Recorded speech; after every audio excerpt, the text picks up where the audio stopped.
Hey, everybody, welcome back to Great Mondays Radio. A lot of corporate leaders and folks that are on their way to becoming corporate leaders, I think, have a challenge to overcome. At least I know plenty of folks that I know, and I myself have that challenge of having the confidence to ask for what you want. Today on the show, I have an expert, executive advisor and communications expert whose job it is to help women ask for what they want. And we're going to ask her how we can ask for what we want and increase the likelihood that we get it. Please welcome to Great Mondays Radio, Karen Laos.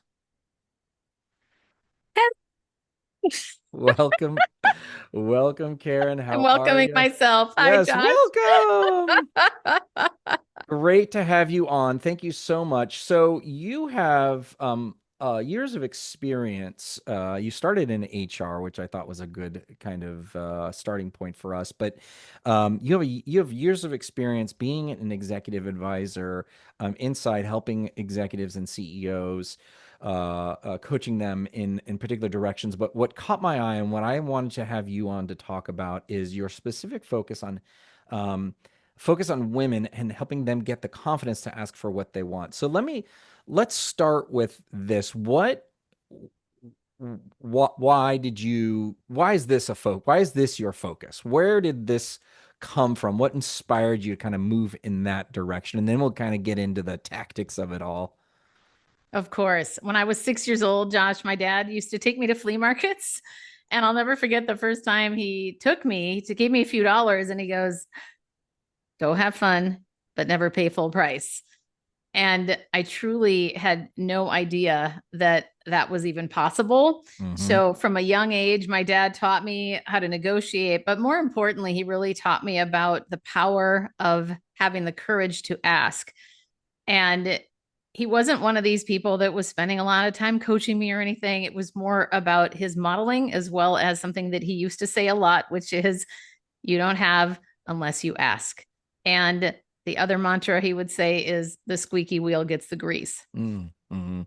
So from that young age, I was taught that. And I always believed that anything was possible if I asked. So I'm particularly unusual because, at least in my work with women in particular, it is amazing how often we don't ask. And if you look at the stats around this, only 7% of women negotiate their first job starting salary compared to 57% of men. Mm-hmm. Mm-hmm. So we're unfortunately behind from the beginning. Do we have data around why that split in the genders expresses itself like that? Is there anything in there that we know why? Well, a big part of it is the cultural conditioning. I don't have an immediate stat to offer you related to that, but when I look at the research and the way that we have formed ourselves as a society, there is something about women being more of the ones, oh, well, traditionally, okay, holding back, you're the nurturers. It's important for everybody else to be happy. We don't think about getting our needs met. That's Hmm. just not something that we are culturally Right, conditioned for. right. So I'd say that's the biggest gap. Don't upset. Don't do anything that's going to upset somebody else, right? And Right. I feel like there's something in there about that, um and the word that keeps coming up even when we were starting to talk before before we even started recording is this idea of confidence. Um, is because what you're just describing to me doesn't sound like a lack of confidence.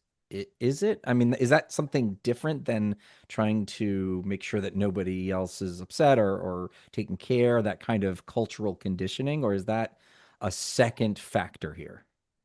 I'd say there's multiple factors. And what I can think about is my story specifically as a senior leader in a corporation where my boss had asked me to present something. And honestly, I didn't agree with it. I didn't think it was the right forum that she wanted me to present this in, but I was taught you don't question your boss, you figure it out. So when game time came and I was sitting in that boardroom in front of seven other people, I couldn't get the words out because when it actually came time, I didn't feel aligned. My stomach Mm, was in my throat. She shuts it down and then says to me afterward, pulls me aside into her office, and she goes, Karen, you didn't trust your gut. You could have just tabled the meeting. And in that moment, I thought of two things. Number one, what? I could have tabled a meeting. And then the other thing was, why do I keep asking for permission? mhm, And that was the moment that I set out to figure out what is the root of my problem. So, what I can tell you related to your question is that it wasn't due to a lack of confidence in my abilities. It was due for me to that internal conflict of you don't rock the boat, you don't question your boss. So it's definitely complex. There's a lot of different factors, but I've definitely seen a lot of people mhm, prioritize the people mhm, pleasing mhm. over, and it's not specific to women, although that is my focus. This is all genders. And it is amazing how, and if you think about my experience at that time in particular, I was on big stages all over the world. I had a whole team of people that I was training and speaking and facilitating, and I hired all of them. And I had no problem being confident in that area. But then when it came specifically with my boss, I was very intimidated by her. Hmm. So sometimes it can be an archetype of somebody from your past, not getting too deep into that. But if we think about culture, We it's, have we have on the podcast gotten a little bit deep into that. Yes, we've talked about it a bit. Yes. yeah. So Familiar. you Yeah. know this with Yeah. culture. Yeah. So many times people think, oh, we have to change course. We need a different action. We'll get a different result. But we fail to look at what's underneath the surface, which are the Mhm, beliefs that have shaped the experiences that we have had. And if we mhm. don't figure that out first, then we are not going to be very successful. Yeah, but that was exactly the word I was going to use, the beliefs, right? The uninterrogated beliefs that we carry around with ourselves, within ourselves, right? So the Yeah, and if we can kind of point to them, there's, the term is self-limiting beliefs, right? And right. it's amazing how powerful, how freaking difficult it is to uncover them and then get, and then start to unwind them, and how much time that takes. But it is incredibly powerful to do that. Okay. So let's then move this conversation forward, because I want to get into this, because I want to be more confident. I also have some of these, like, just a little bit of a pulling back when I, try to ask for the thing that I want. Let's go with this kind of asking for what you want 101. You've told us your story, learning about not paying, full price. Where do we start? Where should we start thinking about when where should we start when we start to think about asking for what we want, starting to exercise that muscle? Number one is you have to know what you want. Mm, And that is the number one thing. And it's interesting because for the last few years, I've been really zeroing in on this. And I'm in the middle of writing a book about it. And what was interesting is that I was ready to create this book helping people with the tactical aspects of how to ask, the actual strategy of the words and then the mm, how and all mm, that. And I've had a number of people say, I don't even know what I want. And in fact, in my own mini research a couple of years ago, I remember being at a conference. It was an HR conference, and there were 1,000 people there. I probably had in the 3 days that I was there 10 meaningful conversations. mhm, And in those conversations, generally speaking, I ask in general when I have a good conversation with somebody. And in those 10 cases, I asked at the end, how can I support you? Or some version of that. Or what are you looking for? What do you mhm. need? Great relationship building tactic. Yeah. And I mean, I legitimately mean it. And they just went, uh, most people looked at me with their jaw on the floor going, uh, that's such a great question. I don't know. I'm going to have to get Ah, back to you. I think interesting. 2 out of the 10 actually knew, Mhm, but it was striking to me. And so, this is going back to your question. We've got to be clear on what it is that we want. And we can start in the low stakes situations. It can be making a decision at Starbucks or deciding which restaurant you want to go to with your friends. Be the person that says, hey, I'd like to go to this place. And when we can practice in these lower stakes situations, we Mm-hmm. can build that muscle in the Mm. high stakes. Okay. Yeah. Get clear on what it is that we want. What might advance our careers? What is what is our kind of on our bucket list, business or otherwise? So, what are some tools? Let's say we've practiced saying the thing that we want and the low stakes situations. What are some other ways that we can start to advance this practice for ourselves, asking for what we want? What do you advise your clients? What do people say really helped, really worked? The difference between a passive and a direct ask. So, Oh another gosh. story. Okay. All right. All right. Let's just chapter two. The difference between a passive and an active ask. I'm ready for it. Lay it on me. This was a couple years where I was doing more traditional presentation skills training within corporate roles or corporate teams.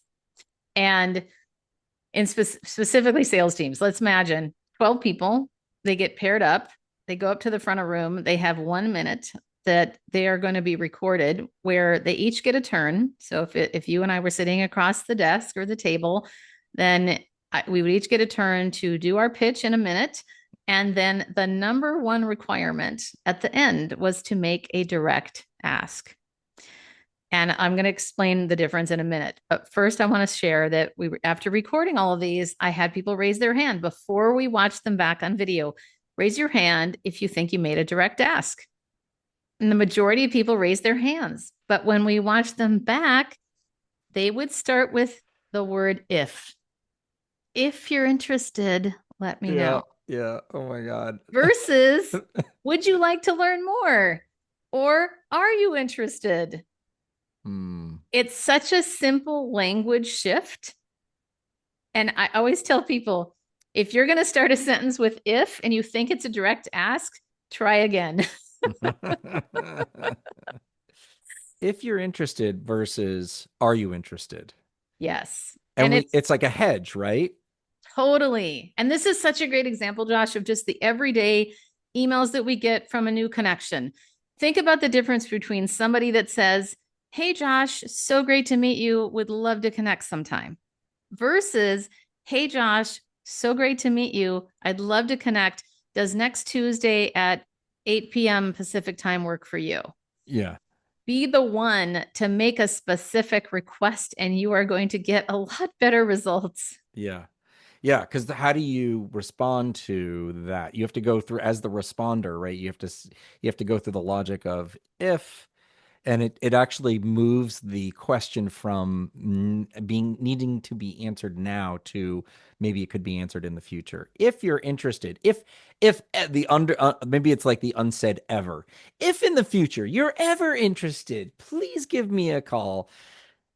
This is hitting me right in the gut because this is absolutely a practice that I need to get better at. I am just not comfortable with and I mean, I guess this is my work, right? I don't know why I can't just freaking do it. Ah, Well, I remember consulting a board of directors, and we were in a U-shaped framework, and the guy sitting across the U said to me, because I was teaching them about how to ask, they were all great at telling the story of the company, but they were yeah. terrible at asking for the money.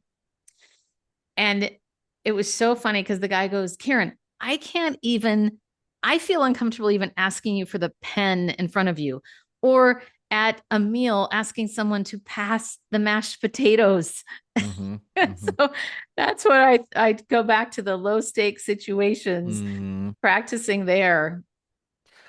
The number one thing that I can imagine, or this is what I thought. Let me just put it in first person. When I understood your kind of the focus of what you do, helping women ask for what they want. my immediate assumption was the majority of the time we're really talking about money. Mm. And I wanted to get into what if passing the mashed potatoes is the low stakes, money is to me is like the highest stakes, I would think.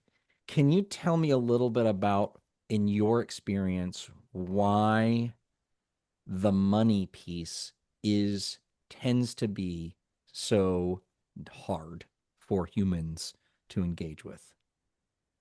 Money is always a difficult subject for people. This is a tough one. I think that it all goes back to, do you feel worth it? Are you standing on the wall of your value for the money that you're asking for? Mm, And some people don't feel that they're worth the money that they're asking for. I also think, just in general, as most humans are generally good, I believe that we have been taught that that might be appear to be greedy, or there's some weird thing around money, and most people don't talk about it much.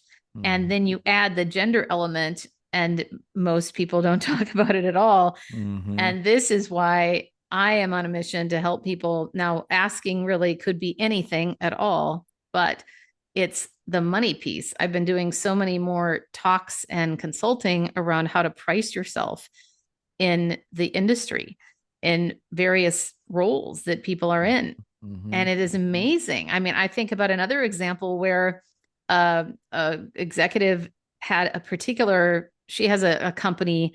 It's, without getting into the details, there is this particular machine that they needed to purchase for this type of work that they do. And it's $100,000 machine. She didn't think twice, paid the $100,000. Talks to a male colleague in the same business. A few months later, finds out he paid 75,000 for that same machine. mm. And she goes, "How did this happen?" I said, "Well, you didn't ask. He probably asked and negotiated."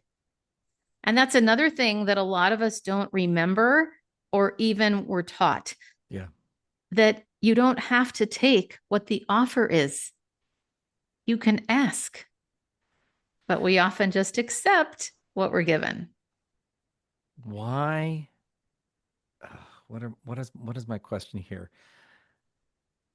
What is it that prevents, like, you mentioned it earlier, and here's my experience, is you don't want to scare someone off or offend somebody, or let's say um the kind of like, what's the worst case scenario? And my thought is, like, when I'm pricing work or I'm pitching work, and here's how much, and then the fear is, that's too much, I'm going to hang up the phone, right? You're going to get, like, it is a combination of losing the work and a hard rejection that I Yes, guess kind of is like that you want to avoid that pain at all costs, so I'll pay more.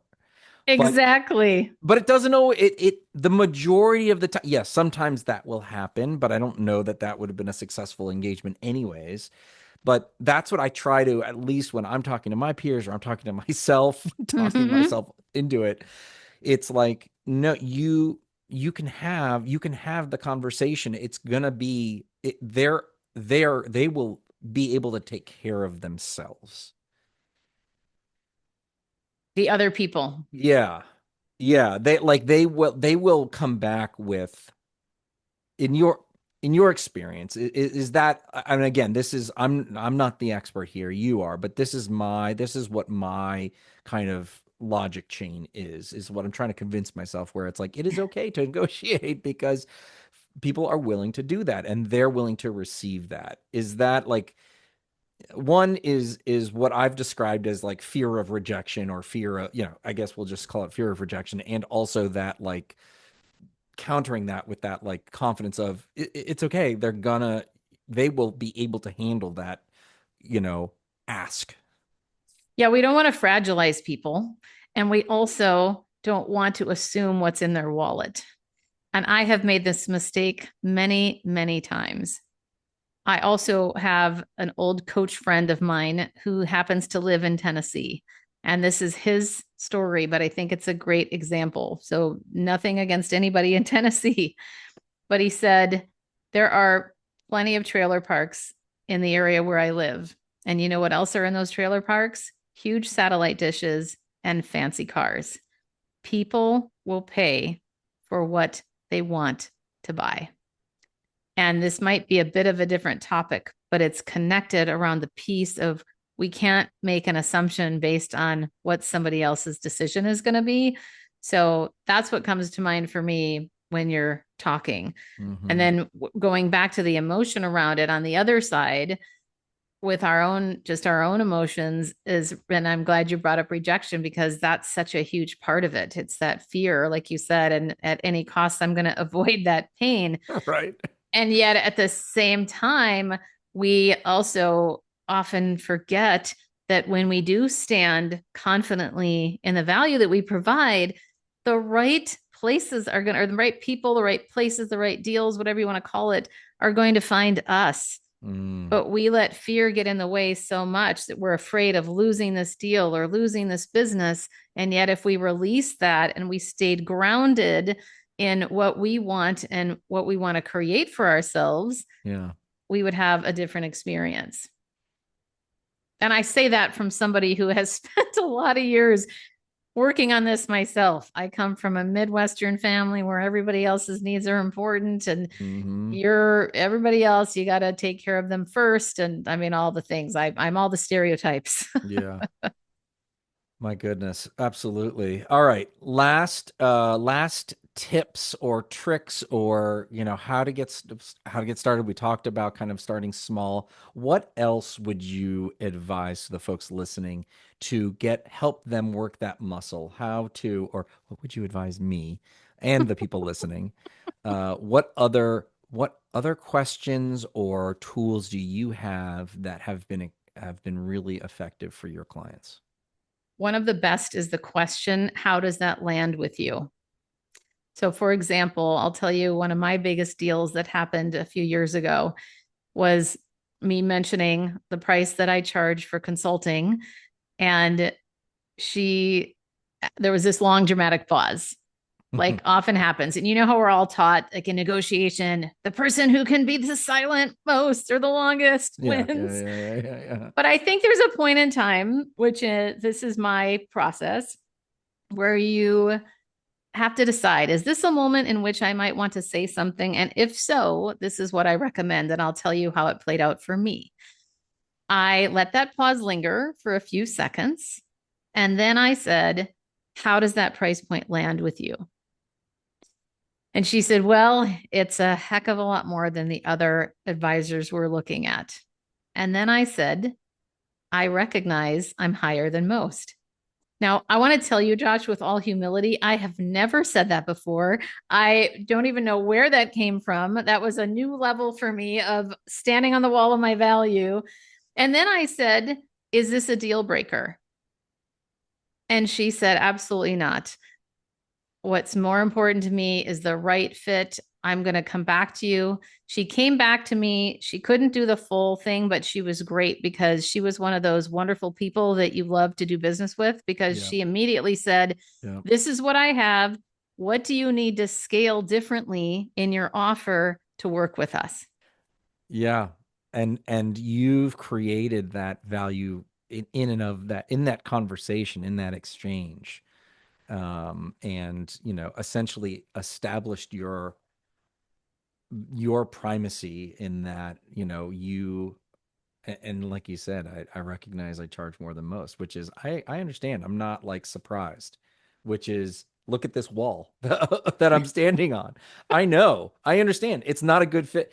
I understand it's not a good fit for everybody, right? But you said, is that a deal breaker? And I think what's so powerful about that is putting putting the question back on them around, is this something that are you, where are your values, right? In a way. Exactly. Yeah. How does that land with you? How does that land for you? That's great. That's a good one to have in the back of your pocket. It's yeah, and I also want to say it's funny how that seems to be the most popular thing that people come back to me around and say, I tried that or I thought of you. And one client recently came back and she said, I got a $10,000 deal because I stopped and I asked that question. Because why I like it, just to elaborate on this a little bit longer, versus just letting the silence sit there. Now, that can be an option. Who knows what might happen if you do that option? But why, how it's worked for me is that it is this way of giving the other person permission to tell you, oh, that's a lot, or, oh, I don't like, you get more intel from the answer. Yeah, and you open up the canvas and make it okay to discuss. Exactly. Holy crap. This is so good. Good. You can see why you're higher priced than everybody already. And all the audience, all the listeners of Great Mondays Radio are getting this for free. Amazing. Karen Laos, this has been an incredible conversation. Thank you so much for coming on. Hey, if you Thank guys you. like to listen to your, or like to look or watch your audio feeds, we are on YouTube. You can just look up at Great Mondays. Check us out on YouTube. You can see how Karen has dressed up for the occasion and worn the specific Great Mondays pink in our overview. And you can check out my amazing pink background as well and all my ephemera. So check us out on YouTube. Helping women ask for what they want. Karen Laos is an executive advisor and communications expert. You can learn more about her at KarenLaos.com, KarenLaos.com. Karen, amazing. Thank you so much for sharing your genius with us on Great Mondays Radio. Thank you, Josh.